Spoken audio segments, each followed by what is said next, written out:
Berapa banyak orang yang ingin hidup pada hari ini, tapi kemarin sore malaikat maut sudah mencabut nyawanya. Hari ini dia tidak lagi bisa hadir sholat Jumat. Dan andailah umur bisa ditambah, mereka amat sangat ingin ada bersama kita hari ini. Berapa banyak pula orang yang hari ini, jam ini sehat walafiat, tapi ada yang dicabut Allah dari dalam badannya. Ruhnya masih bersemayam dalam jasad, tapi yang dicabut adalah nikmat iman dan Islam.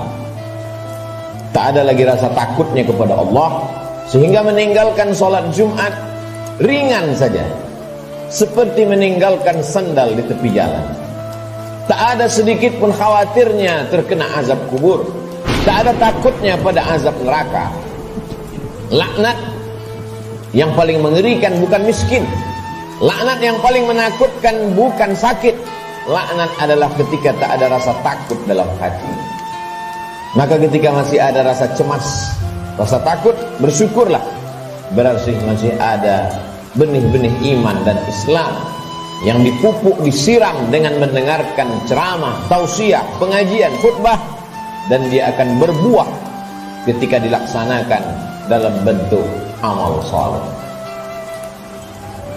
Semakin zaman ini hebat, semakin canggih, maka rumah sakit semakin banyak, dokter-dokter spesialis lulusan luar negeri bertebaran seperti bintang di tengah langit. Tapi apakah umur manusia makin panjang? Tidak. Apakah penyakit makin hilang? Tidak. Dulu zaman datuk nenek kita, mereka umur 70 tahun, masih tajam parang panjangnya untuk pergi ke sawah, ke hutan. Hari ini umur 40 tahun, pergi ke rumah sakit, terkena diabetes, terkena asam urat. Terlalu banyak daftar nama penyakit untuk disebutkan. Artinya apa? Kecanggihan teknologi tidak bisa menambah umur manusia.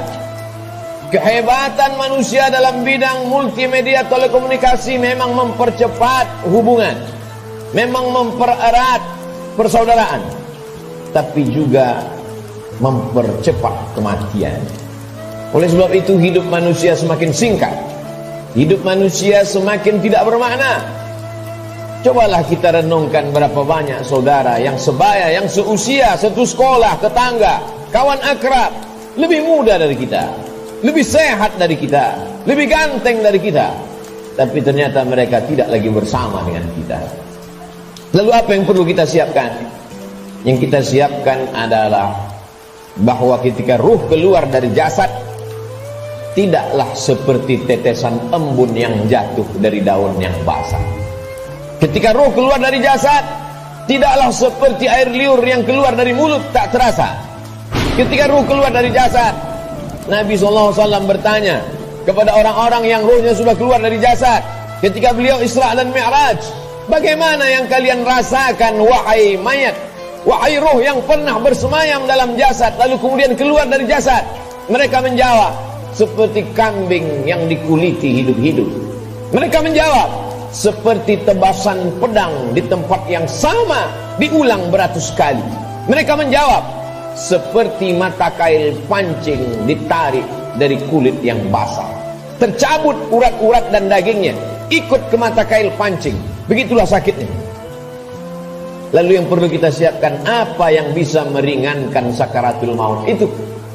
Di antara yang bisa meringankan sakaratul maut adalah shadaqatus sirri tadfa'u mitatas su', sedekah menghilangkan mati su'ul khatimah. Selama ini kita diajarkan berdoa, Allahumma hawwin alaina fi sakaratil maut, ringankan kami waktu sakaratul maut ya Allah. Baik, doa bagus. Habis selesai salat meminta kepada Allah, Allahumma hawwin alaina fi sakaratil maut.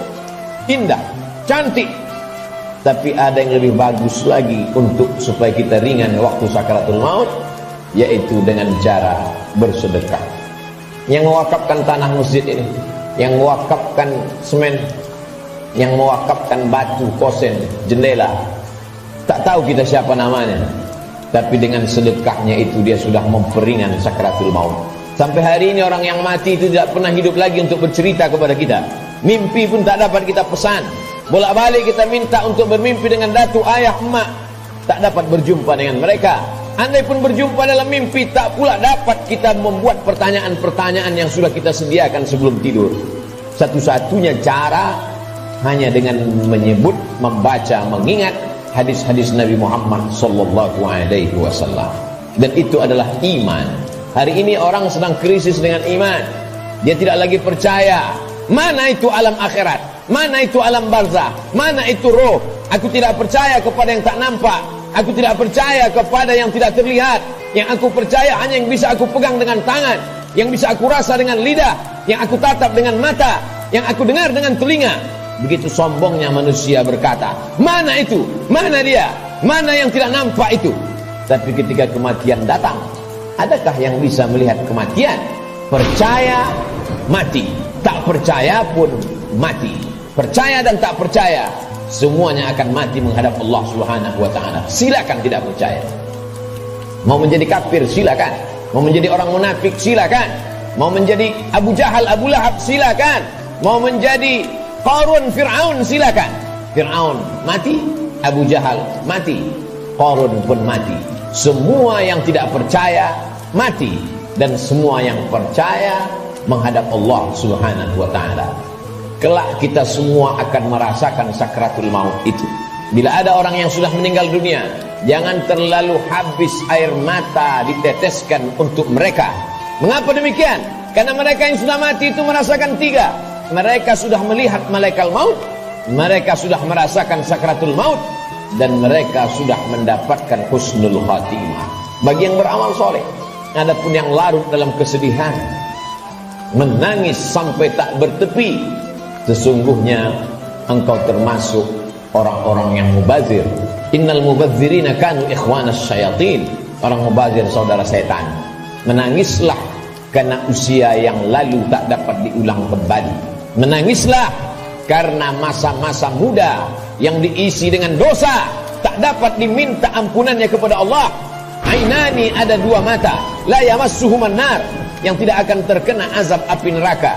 Ainun bakat min khasyiatillah, mata yang menangis karena takut kepada Allah. Bulu mata, alis mata yang pernah terkena tetesan air mata, maka itu akan selamat dari azab neraka jahanam. Ainun tahrusu fi sabilillah, mata yang berjaga di tengah malam, menjaga Masjidil Aqsa, takut dirampas oleh tentara Israel. Pejuang-pejuang fi sabilillah, itulah mata yang selamat dari azab Allah Subhanahu wa ta'ala.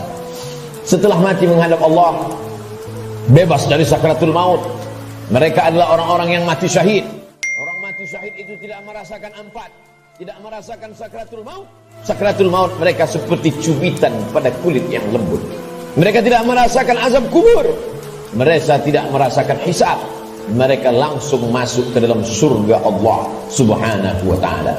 Wala taqulu liman yuqtalu fi sabilillahi amwat. Jangan kau katakan mereka yang mati syahid itu mati. Bal ahya, mereka hidup. Walakin la tash'urun, kamu yang tak dapat merasakannya. Setiap muslim mesti berniat mati syahid. Andai dia tidak mati syahid, maka niatnya menyampaikannya. Innamal a'malu binniyat. Seorang akan mendapatkan sesuai dengan niatnya. Iskariman au mut syahidan. Kalau hidup, hidup mulia. Kalau mati, matilah sebagai seorang syuhada. Kenapa kita masih hidup hari ini? Kenapa Allah masih semaikan nyawa dalam badan kita? Mengapa kita masih diizinkan melangkahkan kaki, mengayunkan tangan? Kenapa orang yang lebih sehat dari kita lebih dulu mati daripada kita? Kenapa orang yang lebih muda daripada kita lebih dulu meninggal daripada kita? Sesungguhnya Allah buat kita hidup karena dosa kita masih banyak. Allah sayang dengan kita, Dia tunggu kita bertobat. Sesungguhnya Allah buat kita hidup karena Allah tahu kita belum punya bekal yang banyak. Senantiasa husnuzon kepada Allah. Orang-orang beriman, dia tahu bahwa umurnya itu masih dititipkan Allah. Allahumma ja'alil hayata ziyadatan lana fi kulli khair. Kalau kau takdirkan aku masih hidup besok pagi, jadikan hidup besok pagi sebagai amal saleh. Waj'alil mauta rahatan lana min kulli syarr. Kalau kau takdirkan aku mati malam ini ya Allah, tidak terbangun lagi besok pagi, kematian itu pun kematian yang indah karena husnul khatimah. karena selamat dari sakaratul maut. Dan yang paling penting, berhenti dari segala perbuatan dosa. Orang beriman tidak pernah bersedih. Umurnya panjang, amalnya bertambah. Umurnya pendek, dosanya berkurang. Orang beriman tidak pernah berduka cita. Kenapa? Karena dia ridha menerima ketetapan Allah subhanahu wa ta'ala. Lewat dari sakaratul maut, selesaikah kehidupan? Belum.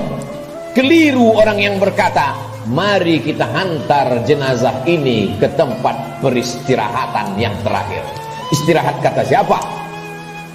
Liang kubur sudah siap menjepit bagi mereka yang curang. Curang timbangan, curang sempadan tanah, curang sempadan batas kebun. Mereka akan dihimpit 7 lapis tanah. Berapa banyak tukang gali kubur yang sudah mengukur panjang kubur 170 cm, tapi begitu diukur dengan galah, dengan buluh, dengan bambu, jenazah dimasukkan ke dalam. Kenapa berkurang? Kalaulah dikatakan tukang penggali kubur salah ukur, tidak mungkin, karena dia mengukur dengan bambu, dengan buluh. Tidak mungkin dia salah ukur. Jadi apa sebenarnya yang terjadi?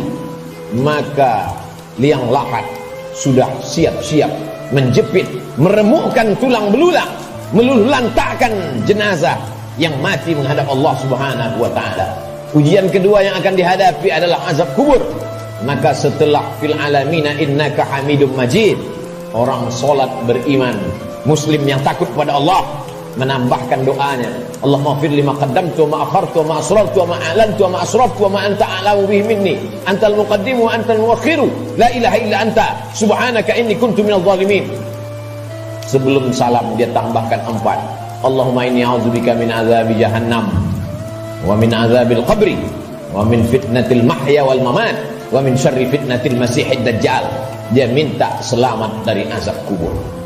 Setiap kita yang melewati kubur dalam perjalanan panjang kami dari Pekanbaru ke pedalaman suku Talang Mama, lalu kemudian singgah sebentar di masjid rumah Allah pada hari Sayyidul Ayyam, akan kembali lagi melewati kubur. Apa yang kami katakan? Assalamualaikum ya ahlad diyar minal mu'minin wa inna insyaallah bikum lahiqun irhamullahal mustaqdimina wal mustakhirin nas'alullah lana wa lakumul afiyah. Apa yang kita mintakan orang yang dikubur itu? Bukankah mereka sudah mati? Orang yang hidup kita ucapkan Assalamualaikum, selamat anakmu, selamat keluargamu, selamat rumahmu, selamat hartamu, selamat sawitmu, selamat karetmu, selamat kebunmu, selamat dagangmu, selamat rukomu, selamat rumah makanmu. Tapi untuk orang yang sudah mati, apa yang kita ucapkan? Kenapa ada selamat untuk orang mati? Maka sesungguhnya salam pada orang mati di liang kubur adalah Assalamualaikum ya ahlal kubur, selamat kalian dari azab kubur. Hadisnya sahih, diriwayatkan oleh Sayyidatuna Aisyah Ummul Mukminin. Wahai Aisyah, kata Nabi SAW, kalau engkau lewat di kubur, mulutmu jangan diam saja, ucapkan salam, Assalamualaikum ya ahlad diyar, selamat bagi kalian. Selamat apa? Selamat dari azab kubur. Jangan pernah mulut ini berhenti meminta selamat dari azab kubur.